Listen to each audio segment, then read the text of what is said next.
kickoff, your mates. If you don't have the heart, you cannot watch early kickoff. It would be so sad if any Arsenal fans blame this particular performance on early kickoff. It would be so sad. This is a Bournemouth team who has drawn 5 games in a row, but he reached Arsenal turn. Now they come Emirates, come beat Arsenal. Now you are seeing why a lot of people are not rating this Arsenal team, despite how good they've been this season. These are the type of reasons why a lot of people are still not rating this Arsenal team. Because it's not only about the start, it's about how you finish. You cannot put up this kind of performance knowing fully well that you have lost your Carabao Cup final to Manchester City. You have lost your FA Cup in the same week. You've lost FA Cup to Southampton that you were supposed to win.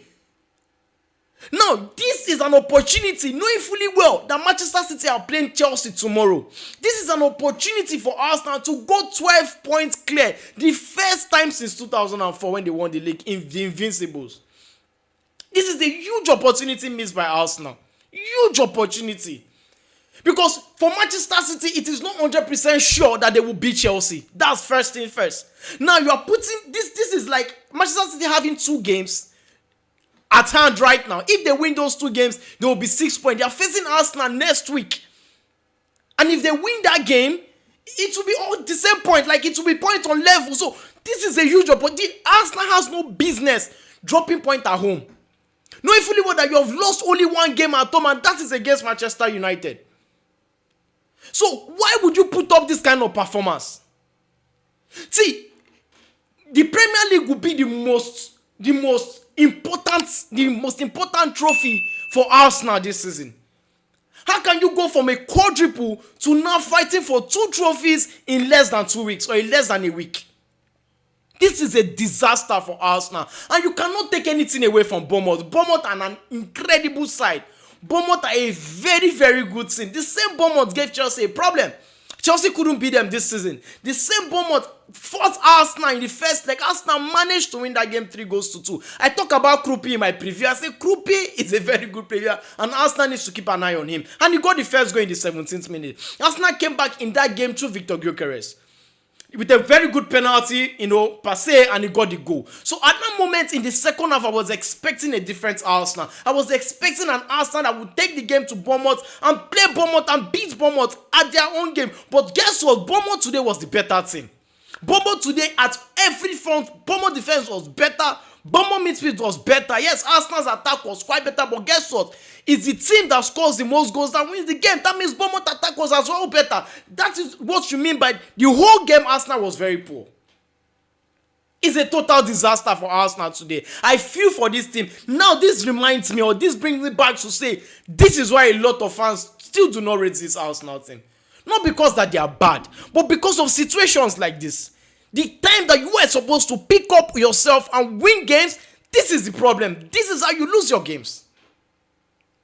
This is how you lose games. And it's a very poor. I was not surprised when the fans booed the Arsenal team at the end of the game. I wasn't surprised at all. In the course of winning the league, you will get bad games. In the course of winning the league, you will get poor games. In the course of winning the leagues, you will get games that you will not be in the game. Like you will not be your best. You will not be at your best. In the course of winning the league, you will miss players. That is where the bench comes in. In the course of winning the leagues, even when you are not good on the day, you should find a way to grind that result. And that is what Arsenal have been doing since the season started. So what happens at this point? In the course of winning the league, some of your players will not come to the party. The goals will come from an unexpected player. In the course of winning the league, these are the situations you will be into. You will not be your best. Your opponents will be better. In the course of winning the league, but the most important thing, you must get the result. The result is the most important thing if you must win the league. But today, I did not see any of that from Arsenal today. I think Arsenal was super poor. Arsenal was lethargic. Arsenal was slow. The build-up was poor. Trust me, it was a very, very poor game. And I must say, kudos to Bournemouth, who did a brilliant job. Krupi, Alex Scott, Gimenez, they were superb today. Are we going to talk about the defense? Senesi, what a player. See, Bournemouth was fantastic in today's game. And you have to give it to them. For the fact that Arsenal was poor, Bournemouth was better. Bournemouth took the game to Arsenal and they did exactly what they needed to do. They got their goals and they defended well. This is exactly what Arsenal should have done. Let's get into the proper analysis of the game. In the first half, Arsenal started slowly. In the first half, Arsenal build-up was poor. In the first half, Arsenal build-up was slow. In the first half, I saw an Arsenal team that could not deliver the final ball. In the first half, I saw an Arsenal team who could not deliver that final pass to the striker. In the first half, I saw an Arsenal team who thought that, oh yes, if we don't get it better in the first half, there's no how we are not going to get it better in the second half. They failed to take some chances, little chances that was created in the first half. They couldn't capitalize on those mistakes of Bournemouth. They couldn't capitalize on those particular passes that they were supposed to make in the final third for Gyökeres or the players up front. At the end of the day, you could see that there was no creativity in that first half. It was a very, very poor one. And to me, over both legs or over both half, I think Bournemouth was a better team. Bournemouth was a better team to me. Yes, Arsenal had the ball in the second half, pushed the game to Bournemouth, did everything possible, but at the end of the day, Bournemouth stood their ground. Now, this is not what you need from a team who is chasing the league. Apart from that as well, you could see a Bournemouth team who was very compact. They were not scared of Arsenal. They took the ball to Arsenal. They were not scared defending their box all through. They were not scared knowing fully well that Arsenal have a better quality. They were not scared knowing fully well that Arsenal could hit them on the break. But if anytime Arsenal has that ball to hit them on the break, it's a difficult one for Arsenal because those final balls are not coming. That is where Eze came into the second half. But even when Eze came into the second half, we still couldn't see those creativity. You have to give credit to Declan Rice. Declan Rice was superb in today's game. I think he was the only one in the midfield who was working hard, for this Arsenal team. It was a very poor one for Arsenal. It was a very, very poor one. I love the way Bournemouth's defense was very compact. I love the way Bournemouth defense was very tough over all this Arsenal team. Even in the first half, you could see the likes of Madueke failing to beat the defender. Even when Max Doman came in, Max Doman had a very poor game. I think this has been the poorest game of Max Doman. You have to cut him some slack. He's still a young boy. He's still 15 or 16. So you have to cut him some slack.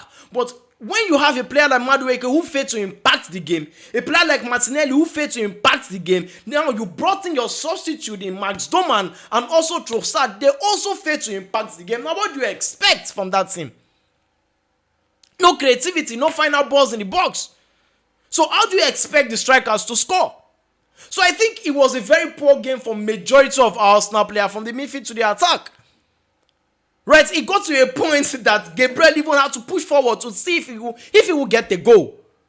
So to me, I think today was a total disaster for Arsenal. It was a huge opportunity missed. Imagine Manchester City winning the next two games against Chelsea and one other game, I think against Crystal Palace or so.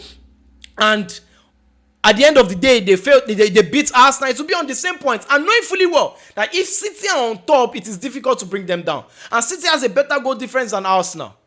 So that is the solution. That is the issue right now for Arsenal. It is 9 points clear on paper, but in reality, it might turn back to same points in the next 2 weeks. So this is why I said this is a huge opportunity. If it was a draw, it still wouldn't have been a good result for Arsenal because they are playing at home. They are playing in front of their fans. They should have gotten maximum 3 points. Knowing fully well that you have lost 2 domestic games. Crash out of 2, big tournaments, the Carabao Cup final and the FA Cup. You've crashed out of those tournaments. So the Premier League is a priority. The Champions League is a priority.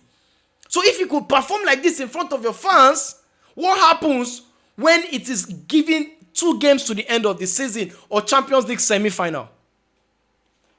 So to me, I think Arsenal was very, very poor today. I expected something better for them, but that is not what they showed today. And this is not how you win the Premier League. This is not what champions do. But let me know what you think about this game. Share your thoughts in the comment section. Do Arsenal still stand a chance of winning the Premier League? Or do you still think it is Man City's turn or it is Man City's own right now to win the Premier League? Knowing fully well that Manchester City are playing Chelsea and other teams as well. And also by this time next week, they are also going to play Arsenal. Do you still think Manchester City can win the Premier League? Let me know what you think about this and share your thoughts in the comment section. Don't forget to follow this page, like and share this video. If you're new to this channel, hit the like button, subscribe, hit the notification bell so I come your way again next time. I remain your boy Mike Way. Stay cool. Cheers.